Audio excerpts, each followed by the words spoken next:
Hello everyone, চলো তোমাদের সাথে আজকে একটা ছোটো মাছের ঝাল চচ্চড়ি রেসিপি শেয়ার করি। প্রথমে দেখছো কড়াইতে সর্ষের তেল গরম করে নুন হলুদ মাখিয়ে রাখা মাছগুলো আমি দিয়ে দিচ্ছি। খুব ভালো করে মাছগুলো লাল লাল করে ভেজে নেবার জন্য।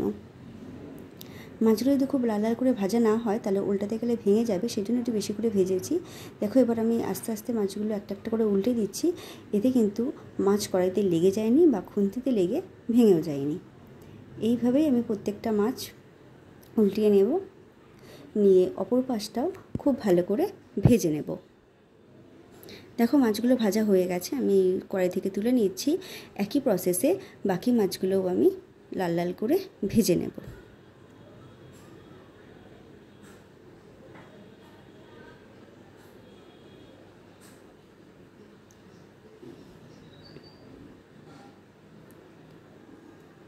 দেখো সবকটা মাছই খুব ভালো করে ভাজা হয়ে গেছে।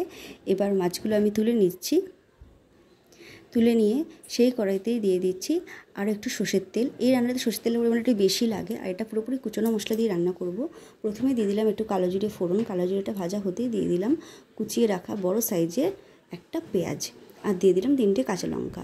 লঙ্কার পরিমাণটা তোমাদের ইচ্ছে হলে তোমরা বেশি দিতেই পারো বা কম দিতে পারো, কেমন ঝাল খাবে তার উপরে ডিপেন্ড করছে। দেখো পেঁয়াজটা হালকা ভাজা হতেই আমি দিয়ে দিলাম গ্রেট করে রাখা আদা আর রসুন। আদা রসুনটা 2 মিনিট ভাজার পরে ওতে দিয়ে দিলাম একটা বড় সাইজের কুচিয়ে রাখা টমেটো। টমেটোটা হালকা গলে গেলে তারপরে নুন হলুদ জিরে গুঁড়ো ধনে গুঁড়ো শুকনো লঙ্কা গুঁড়ো দিয়ে খুব ভালো করে মশলাটা কষিয়ে নেব। যখন এই মশলাটা কষে যাবে আর টমেটোটাও পুরো গলে যাবে, সেই জায়গায় আমি জলটা অ্যাড করব। আমি বেশিটা জল অ্যাড করছি না, কারণ আমি খুব বেশি ঝোলেতে রাখবো না, একদম গামাখা গামাখা ঝোল রাখবো সেই জন্য। দেখো তরকারির জলটা একদমই ফুটে গেছে। এবার আমি এখানে ভেজে রাখা মাছগুলো অ্যাড করে দেব। অ্যাড করে দিয়ে 2 মিনিট ধরে ভালোভাবে ফুটিয়ে নেব। গ্যাস একদমই বাড়াবো না, গ্যাস থাকবে মিডিয়ামে। দেখো এটা একদমই ঝোলটা শুকিয়ে এসেছে। আমি খুন্তি দিয়ে করতে গেলে মাছগুলো ভেঙে যাওয়ার ভয় ছিল, সেজন্য আমি কড়াই ধরে নাড়িয়ে দিয়েছিলাম। মাছগুলো কিছু নিচে লেগে যায়নি আর খুব সুন্দরই হয়ে গেছে। এবার ওতে আমি ধনেপাতা কুচি দিলাম, দিয়ে আমি এটা নামিয়ে নেব। তোমাদের আজকের রেসিপিটা কেমন লাগলো আমাকে অবশ্যই জানিও, আর প্লিজ চ্যানেলটা সবাই সাবস্ক্রাইব করো। Thank you.